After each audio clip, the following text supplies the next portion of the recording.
the ability to produce universal knowledge, general knowledge, is that society that already has produced the possibility of the general knowledge as its ontological possibility. I don't know if that's clear, but basically, you know, maybe we have to go back to the field, if you wish, and see, you know, do we find something like an assumption of a universal knowledge and a general knowledge in society in other cultures or not? And if not, how do we challenge then our assumptions about that? And a couple of just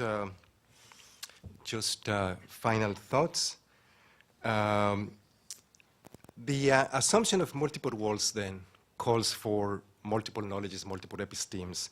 That brings into the discussion questions about communicability among these different worlds, or translation, of commensurability and incommensurability, and that's also are being discussed in anthropology. But it still seems to me that, especially when we're talking about general knowledge, and in much, you know, at least Euro-American anthropology, the discussion continues to take place within a particular kind of language, within a language of rationality, within the language of abstract science, within the language of science in a way.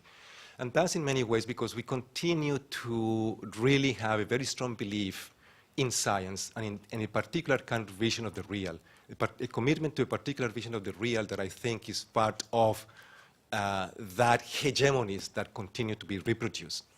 And so this is, again, just a thought to try to challenge that. And I wanted to conclude with something else, but I took too long already. So I would say, for me, the Manifeste on the Defense of Anthropology and the notion of a universal and a general knowledge is one way of articulating the project, is one very important way. And maybe we can maintain an intention, for the time being at least, with other ways in which you try to abandon the assumption of the universal and the assumption of unity and the assumption of the shared humanity, and take it from there.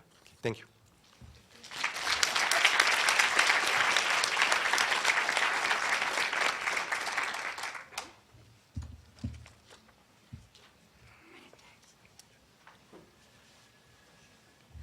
Many thanks, Arturo Escobar, for those comments.